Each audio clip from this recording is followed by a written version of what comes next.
اسے اندازہ تھا کہ صبح شام اس کے انتظار میں کھڑے ہونے والے فاروق کی نگاہوں میں اس کے لیے پسندیدگی تھی. وہ اس پسندیدگی سے فائدہ اٹھا کر فاروق سے اپنے مطلب کے ہتھیار کا مطالبہ کر سکتی تھی. لیکن آج کل تو فاروق بھی اسے نظر نہیں آ رہا تھا. شاید اس کے اغوا کے بعد وہ بھی اپنی پسند سے دستبردار ہو گیا تھا. جولی جولی کدھر ہے تو؟ کتنا اندھیرا کر رکھا ہے گھر میں؟ وہ جانے کب تک اپنے خیالات میں ڈوبی بیٹھی رہتی کہ للیتا موسی کی آواز نے اسے چونکایا. وہ آوازیں دیتی ہوئی اس کے کمرے تک آ گئی تھی اور خود ہی بتی روشن کر دی تھی. کیا بات ہے، تو ایسے چپ چاپ اندھیرے میں کیوں بیٹھی ہوئی تھی؟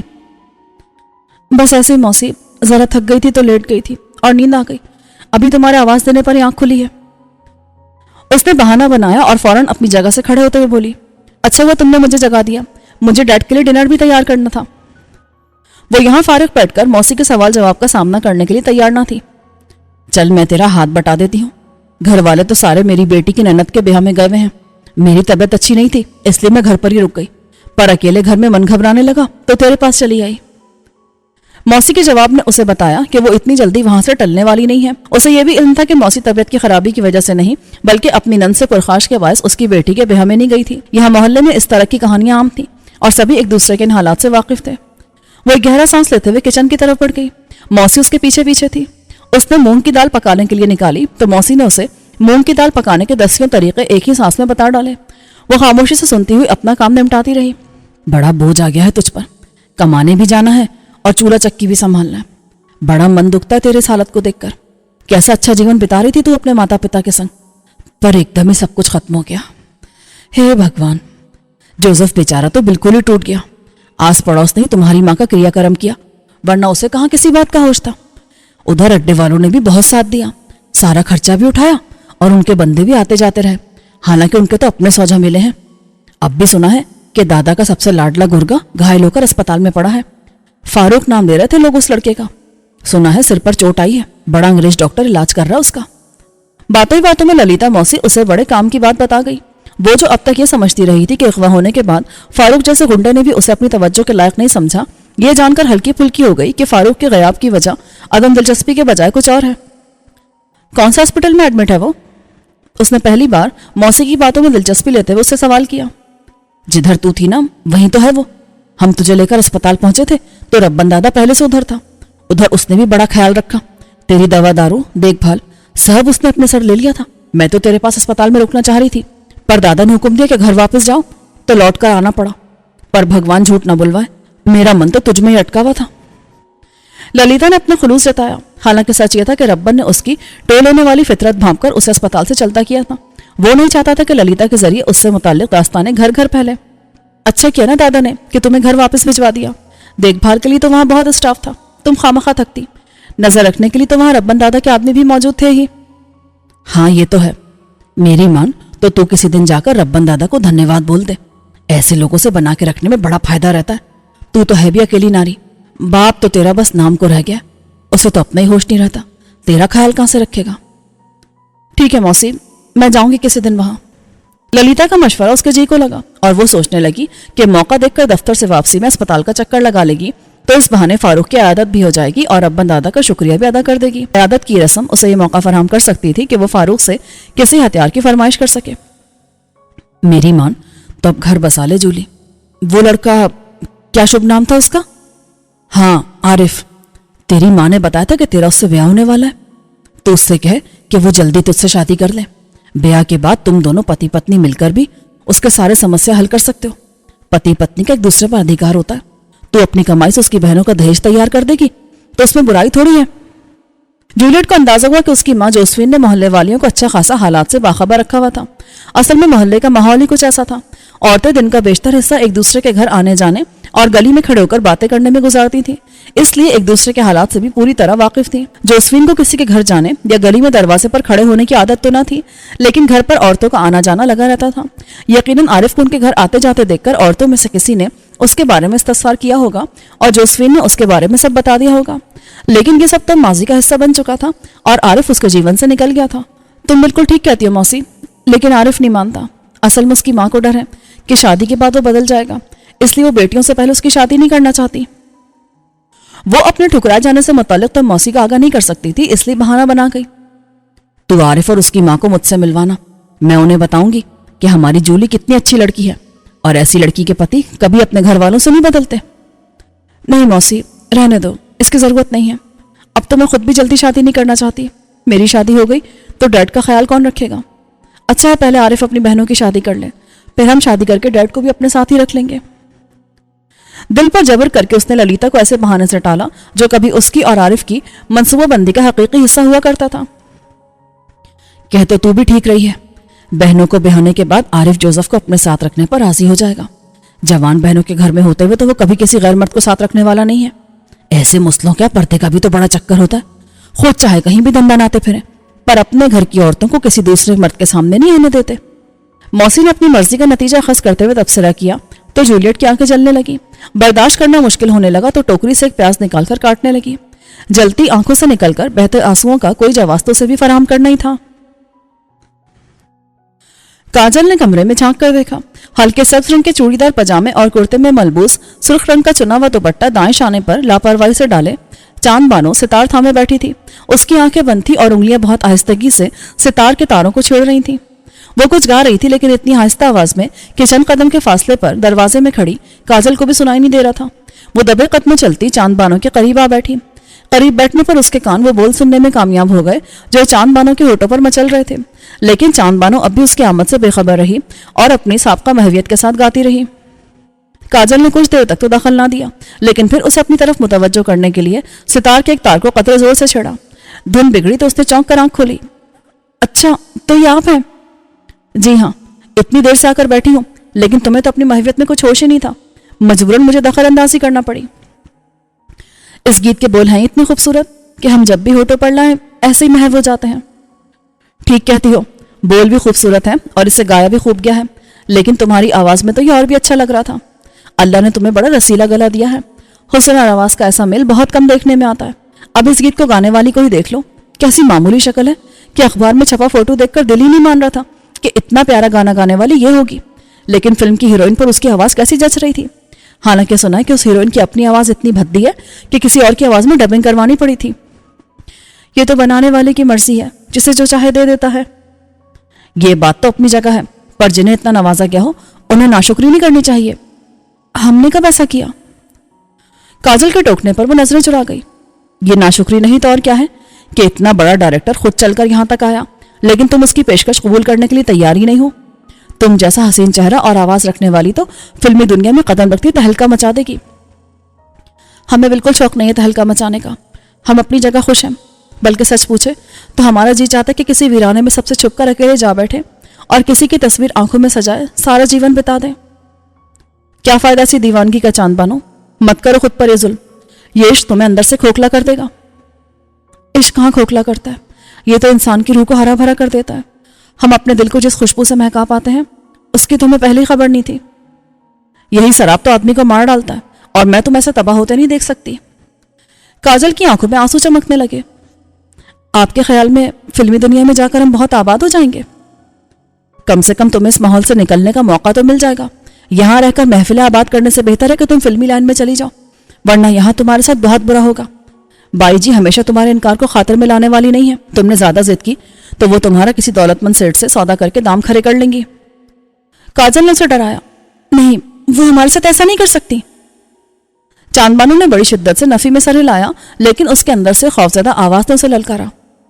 ایسا کیوں نہیں ہو سکتا چاند بانو, یہ کوٹھا ہے اور یہاں دن رات انسانی جسموں کے سودے ہوتے ہیں. کیا تمہیں سنی سنائی پر مان ہے کہ تم زمرد بائی کی بیٹی ہو؟ تو یہ کون سی انوکھی بات ہے. صدیوں سے اس بازار میں مائیں بیٹیوں کا سودا کر کے دام کھڑے کرتی رہی ہیں. اگر تمہاری ماں نے بھی کچھ ایسا کر لیا تو کیا انوکھا ہوگا. پھر یہ بات بھی تو پکی نہیں ہے کہ تم سچ مچ زمرد بائی کی بیٹی ہو سکتا ہے اس کے قول کے مطابق تم اس کی بہن ہی ہو, اور کوٹھوں پر بہنوں کی رگوں میں ایک خون ہونا ذرا مشکل ہی ہوا کرتا ہے. اس لیے کسی فیصلہ کن گھڑی میں خون کے جوش مارنے کے امکانات بھی ذرا کم ہی ہوتے ہیں. چاند بانو کا چہرہ پیلا پڑ گیا. کیوں, کیا ہوا؟ تمہارا رنگ کیوں پیلا پڑ گیا؟ اپنے کہنے پر خود ہی یقین نہیں ہے نا. تو پھر ہم کیا کریں؟ میرا مشورہ مان لو اور فلم والوں کو ہاں کہہ دو. ہم ان کے سوا کسی کو دکھائی اور سنائی دینا نہیں چاہتے. اس نے حیا سے پلکیں جھکا کر اپنی بے بسی کا اظہار کیا تو اس پل کاجل کو وہ ہمیشہ سے بڑھ کر حسین لگی. فاروق صاحب کتنے خوش نصیب ہیں, کاش انہیں اس بات کا اندازہ ہوتا. کاجل بے ساختہ ہی بول اٹھی. خوش قسمت تو ہم ہیں کہ ہمیں ان سے ملاقات نصیب ہوئی. تم تو بالکل پگلی ہو چاند بانو. ایک زمانہ تم پر فدا ہے، بڑے سے بڑا سیٹ اور افسر تمہاری ایک دید کو بے چین رہتا ہے، اور تم ہو کہ اپنی قدر و قیمت بھلائے فاروق صاحب پر مر مٹی ہو۔ عشق کا اصل لطف مر مٹنے میں ہے۔ اگر فاروق صاحب بھی تم سے کہیں کہ فلم والوں کو ہاں کر دو تو کیا کرو گی؟ کاجل نے گویا اسے آزمانے کی کوشش کی۔ ان کے کہنے پر تو ہم بنا اف کیے جلتی آگ میں بھی کود پڑیں گے۔ ٹھیک ہے، تو پھر اپنی بات کو یاد رکھنا، ابھی تو فاروق صاحب اسپتال میں ہوں گے، کل ہی چلتے ہیں ان سے ملاقات کے لیے، اب تو اس مقدمے کا فیصلہ وہی کریں گے۔ کاجل جوش میں آ گئی۔ کہیں تم نے سلسلے میں ان سے کوئی بات تو نہیں کر رکھی؟ اسے شک ہوا اور اسپتال کی ملاقات میں کاجل کا کچھ دیر کے لیے فاروق کے پاس تنہا رکنا یاد آ گیا۔ اس نے وہاں سے واپسی میں بھی اس سلسلے میں کاجل سے پوچھا تھا، لیکن وہ اسے طرح دے گئی تھی۔ کیوں؟ تمہارے فاروق صاحب کے پاس اپنی عقل سمجھ نہیں ہے کیا، جو وہ میرے سکھانے پر کچھ سیکھ جائیں گے؟ اچھے خاصے معقول آدمی لگے تھے مجھے، یقیناً اپنی ذاتی رائے بھی مناسب ہی رکھتے ہوں گے۔ تو پھر کیا کہتی ہو، چلو ان سے ملنے؟ چکور سے چاند کی طرف پرواز کرنے کا بھی کبھی کسی نے پوچھا ہے کیا؟ ہاں، میں تو بھول ہی گئی تھی بھائی کہ یہاں تو عشق نے دنیا الٹ کر رکھ دی ہے، اور جو خود چاند ہے وہ چکور بن بیٹھی ہے۔ چلو تو پھر کل ہی چلتے ہیں، تاکہ اس روز روز کی بحث سے جان چھوٹ جائے۔ بائی جی سے باہر جانے کی اجازت کیسے ملے گی؟ اس کی تم فکر مت کرو، یہ میری ذمہ داری ہے۔ کاجل وہاں سے اٹھتے ہوئے بولی، تم یہاں بیٹھ کر خواب بنو، میں چلتی ہوں، خان صاحب ریاض کروانے کے لیے آتے ہی ہوں گے۔ وہ وہاں سے چلی گئی تو چاند بانو نے ایک بار پھر ستار تھام کر آنکھیں موند لی۔ اس بار اس کی مخروطی انگلیوں نے ستار پر جو دھن چھیڑی تھی اس میں پیا ملن کی آس بڑی واضح تھی۔ کوٹھی کے لان میں ٹہلتی ثنا دلدار آغا کے چہرے پر گہری سنجیدگی تھی۔ اس سنجیدگی کے ساتھ وہ ایک ایک پودے کو بہت غور سے دیکھ رہی تھی۔ اسے پھولدار پودے بہت اچھے لگتے تھے، اور اس کے مالدار شوہر کی کوٹھی کا لان نایاب نسل کے پھولدار پھولوں سے بھرا پڑا تھا۔ پھولدار پھولوں کے علاوہ بھی وہاں کچھ ایسے پودے تھے جو اپنی خوبصورتی کے اعتبار سے لاجواب تھے، لیکن ان پر پھول نہیں آیا کرتے تھے۔ شادی سے قبل اپنے میکے میں بھی ثنا کو لان کی آرائش سے خصوصی دلچسپی رہی تھی، لیکن اس نے کبھی کوئی غیر پھولدار پودا لگانے کی اجازت نہیں دی تھی۔ یہاں اپنی کوٹھی کے لان میں بھی اسے ان پودوں کی موجودگی پسند نہیں تھی، لیکن کبھی ان پر اعتراض اس لیے نہ کر سکی کہ دلدار آغا نے بطور خاص یہ پودے لگوائے تھے۔ ثنا کا کہنا تھا کہ وہ شجری کیا جس پر پھل اور پھول نہ آئے، اور عجیب بات یہ تھی کہ ایسی سوچ رکھنے والی کہ اپنے آنگن میں ابھی تک کوئی پھول نہیں کھل سکا تھا۔ شادی کو کوئی اتنا بہت طویل عرصہ نہیں گزرا تھا کہ آغا کو اس سلسلے میں تشویش ہوتی، لیکن اس کی والدہ کبھی کبھار باتوں میں تذکرہ چھیڑ دیتی تھی۔ وہ تو شادی کے پہلے ہی سال کے اندر پوتا دیکھنے کی خواہش مند تھی۔ خود ثنا کو بھی اس سلسلے میں تشویش تھی، اس لیے اس نے کسی کے بھی علم میں لائے بغیر خاموشی سے ایک لیڈی ڈاکٹر سے رابطہ کر کے اپنا چیک اپ کروا لیا تھا۔ لیڈی ڈاکٹر نے چند ضروری ٹیسٹ کروائے تھے، اور اس کے بعد آج صبح اسے حتمی جواب دے دیا گیا تھا۔ اس کے مطابق ثنا میں ماں بننے کی صلاحیت نہیں تھی، اور اس بات کا امکان بھی بہت ہی کم تھا کہ وہ لاج معالجے کے بعد کبھی ماں بن سکے۔ اپنے بانجھ ہونے کا سن کر ثنا کو سخت صدمہ ہوا تھا، اور یہ حقیقت برداشت کرنا بہت مشکل لگ رہا تھا کہ وہ ایک بے پھل و پھول کا شجر ہے۔ اس وقت تو اپنے آپ کو دنیا کی سب سے غریب عورت تصور کر رہی تھی، جس کا دل پہلے ہی اجڑا ہوا تھا اور اب گود کی ویرانی کی خبر بھی مل گئی تھی۔